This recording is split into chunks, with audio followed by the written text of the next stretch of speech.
pas attacher le support parce que après tu... Putain, je peux plus brasser. À cause de ta douleur? Ouais. Ah bah quand je vais brasser. Tiens, prends la caméra. Et oui, grâce à une blessure, nous avons Pascal qui prépare le jeu. Alors moi, je ne supporte pas d'avoir le seau tout autour plein de poudre. Hein. Ensuite, tu as pas un deuxième que je puisse essuyer au fur et à mesure mes outils? Merci. Pour toi. Mais j'ai pas tout, hein. J'en ai plus que ça, je pense. Il règle pas mon seau. Bah non, justement, je l'essuie.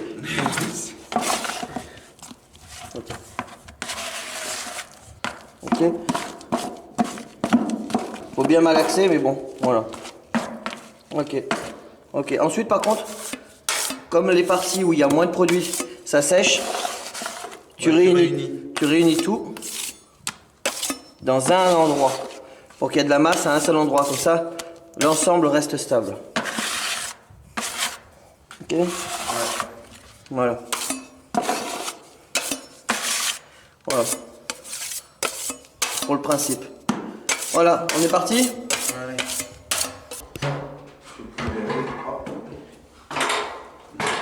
Là, par contre, tu vois. Ah, faut l'écraser. Je vais enlever le papier, ça va faire une boussouflure derrière. Voilà. Là, l'impact que tu as fait tout à l'heure, je prends le cul, je l'écrase un petit peu pour que déjà une partie du papier qui est autour aille dedans la forme. Là, c'est pareil. J'essaie d'écraser les bords. Voilà.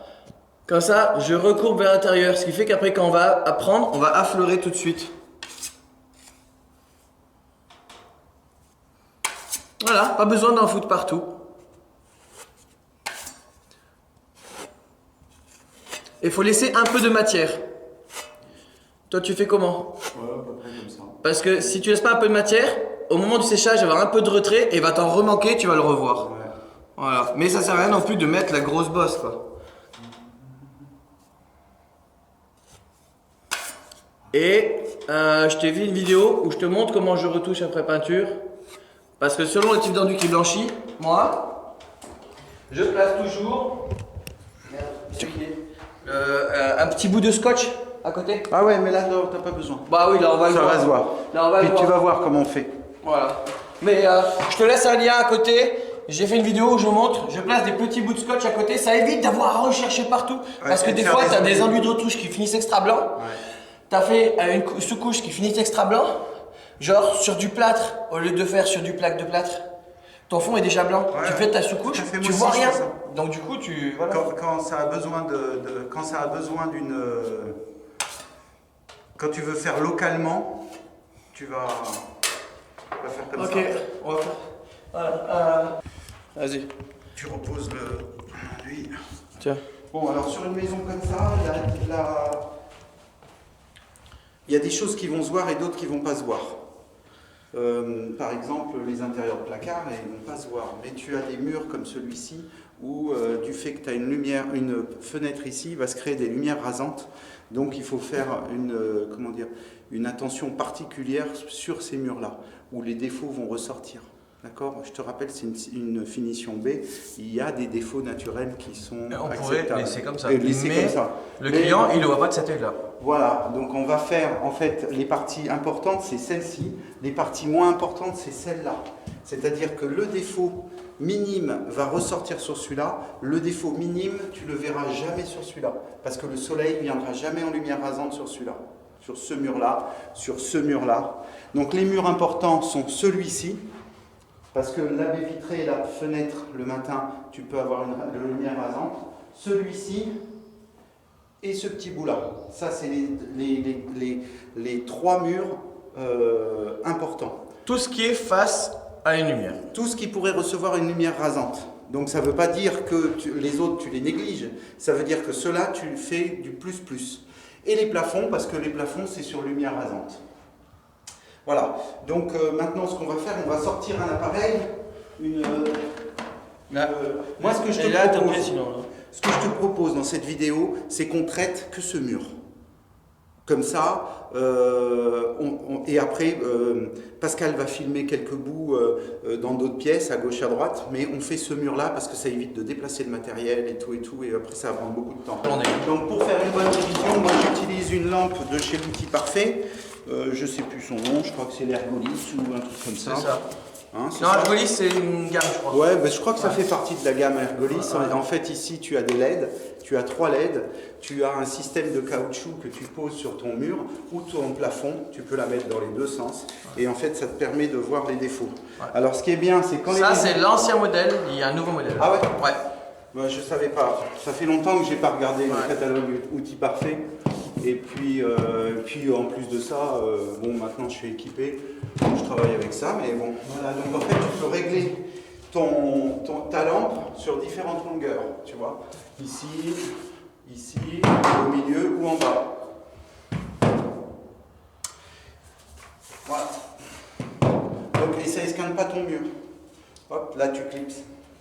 Donc on va la brancher, c'est livré avec 4 mètres de câble, un petit transformateur au bout. Bon, ça c'est pas très heureux, le coup du transformateur, parce qu'avec une utilisation importante, tu t'aperçois qu'il est toujours en train de tomber par terre et tout, mais malgré tout il est solide, parce que moi ça fait au moins 3 ans que j'ai ça, et je l'utilise très très régulièrement.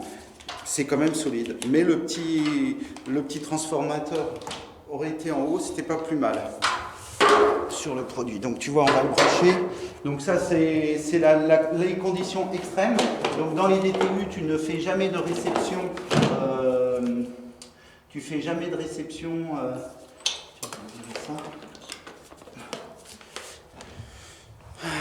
Tu réceptionnes jamais avec les lumières rasantes.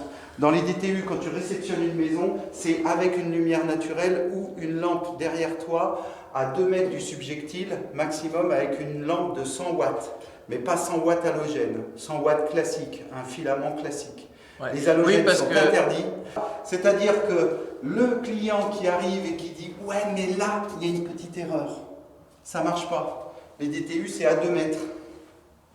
C'est à 2 mètres et sans condition de lumière rasante.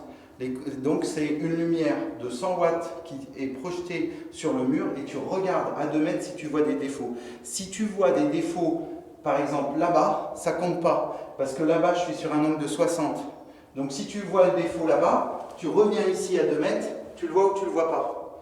Si par exemple tu réceptionnes une maison individuelle et que tu as une rayure sur la fenêtre, comment ça s'appelle, ta fenêtre elle est foutue, eh bien si tu la vois ici, ta rayure, en fait, il faut que tu te mettes à 2 mètres. Et si à 2 mètres, tu la vois toujours, ça fait partie du SAV. Si tu es en dessous, ça ne fait pas partie du SAV.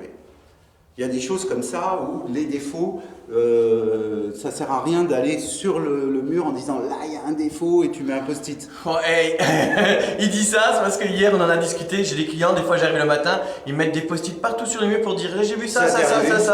Hein? Ça t'est arrivé une fois? Non, ça m'est arrivé plusieurs fois. Ouais, mais ça, c'est pour ça que j'ai mon petit catalogue DTU. Parce que après tu dis au client, bon voilà, on fait partie du bâtiment, il y a des tolérances, regardez les DTU, c'est les règles. Et si le client il n'est pas d'accord, eh bien il n'a qu'à mandater un expert. L'expert va arriver, il va dire les DTU, je suis au courant, quel est le problème? Monsieur, ça sert à rien de sortir une loupe.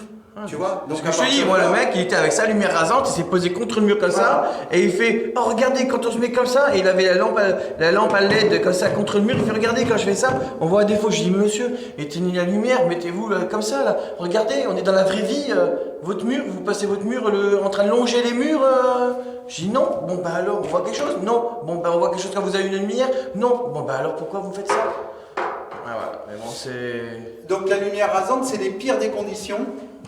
Pour voir le plus gros, quoi. Ouais, c'est ça. Donc là, tu regardes vite fait s'il y a des défauts et on s'aperçoit qu'il n'y a pas trop de défauts. Tiens, là, il y en a un défaut. Hein, tu vois? Ouais, une petite coulure. Donc, je vais faire tout mon haut d'abord. Ah non, c'est une empreinte. Ah, il faut sur batterie, il faudrait sur manche. Ouais, d'ailleurs, la nouvelle version est sur batterie. Hein. Ah ouais, oui, il est indépendante sur batterie. Et elle fait pas 360? Si. Ah, oui, et il y a une meilleure fixation pour l'appui sur le plafond et tout. Okay, je l'ai pas encore mise en ligne, je l'ai filmé à Batimat. Ah ouais.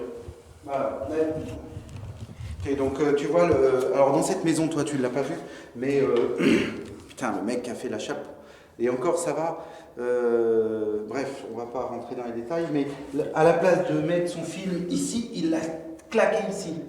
Donc tu as des points d'agrafe partout. Oh! Ah oui, au lieu d'agrafer en base, il a agrafé tout en haut. Ouais, c'est ça.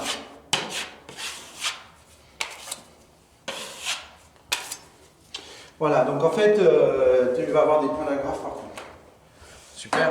Ouais, mais ils ne se rendent pas compte, c'est-à-dire qu'ils te bousillent un mur et c'est toi qui vas y passer. Voilà, tu as des points d'agrafe partout.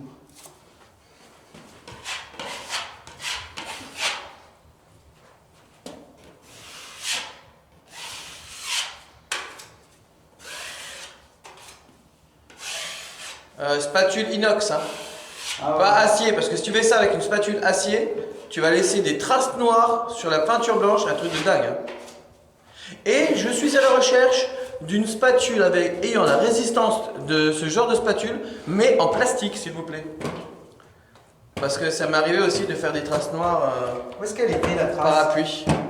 Là, je la vois là. Ah super. Ouais, parce que j'ai un œil à LED. Moi je commence à avoir des problèmes de vue. Eh ouais, c'est l'âge, hein, Jean-Marc. Ouais. C'est pas tout de faire le foufou dans le lit le soir à 45 ans en slip. Hein? Là, regarde. Ouais. Ça va pas partir ça. Au ponçage. Ouais, tu vas voir. Donc autant reprendre, donc là c'est une goutte. Non, c'est du surplus. Ouais, c'est peut-être... Ouais, t'es pas obligé, dealer, hein, on n'est pas obligé de réenduire, on peut reponcer Ouais. des fois quand c'est du plus. Donc voilà, tiens, ça c'est pas terrible, ça me plaît pas des masses. On va reprendre ici. Alors là, il y a de la cochonnerie dedans. L'angle est pas des masses, carrément. Je vois la différence de bande là. Regarde, on voit la Ah ouais, démarcation non, de mais la liaison. après, tu peux Ça, prendre c'est quelque toute chose la qui arrive maison. régulièrement avec les bandes armées. Hein. Ah ouais, Après, si tu dois reprendre toute la maison, bon, c'est plus le même devis. Ah ouais, Vaut mieux embaucher du coup un bon jointoyeur. Ouais. Ouais, mais bon. Appelle-moi. Le problème d'embaucher un bon jointoyeur, c'est qu'avec les prix qui sont pratiqués, les bons jointoyeurs, ils ne sont pas forcément d'abord disponibles. Et puis, ils ne veulent pas travailler sur des tarifs bas, quoi. C'est clair. Hein, c'est comme les bons peintres. Ben, en général, ils font pas de blanchiment. Hein, ils font autre chose. Ils font pas à 4 € sur le bon coin, comme j'ai vu, 4 € du mètre carré. Voilà, après, le travail à Non, un certain 4 prix. € du mètre carré, Non. fourniture inclus. Ouais, bah, ça veut dire qu'ils sont sur des peintures à 2 € du mètre carré et ils font une C. Ils arrivent, ils poncent, même pas. Non, ils avec poncent une pas. peigne. Ils pensent pas. Le client ponce et bâche. Ouais. Ah oui, Et eux, ils arrivent pour blanchir. Ouais, ok. Bon. Oh, tu sais qu'on va Ils blanchissent et ils retouchent. On va reprendre toute la bande là, puisque tu es là. Et comme ça, on va considérer que c'est. Alors, je sais pas, mais je sais pas si c'est à cause de ta spatule, mais je trouve que ça fait. Pourquoi ma spatule? Je sais pas. Les outils sont pas terribles. C'est pas mes spatules, c'est les tiennes. Oh merde, c'est les miens. Bon, tu couperas ça. Hein. Non, mais je pense que j'aurais pu le faire un peu plus liquide. Ouais, mais tu peux le reprendre. Hein. S'il est trop épais, ça, on a du mal à lisser les bords. Et après, on va devoir poncer, ça fait une épaisseur. Ouais, mais ça va sécher plus vite. Parce que là, on est. Donc là, je suis sûr que si on avait posé une règle, on n'était pas dans les DTU. Tiens. Là, il est sous 20 cm, 2 mm. 2 mm sur 20 cm. Bon, ben t'as pas besoin de te déplacer, c'est nickel. Mais peut-être qu'en haut, c'était pas le cas. Ce qui peut être bon en bas n'est pas forcément. Ok, bon, allez, ça y est.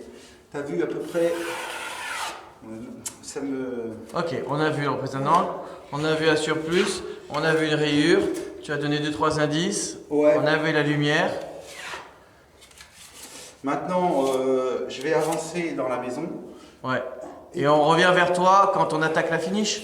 C'est ça, une fois que c'est Attends, sec. il y aura le petit ponçage dessus ça. Ouais, ouais, tu vas voir comment je pense. Voilà, et on vient devant toi.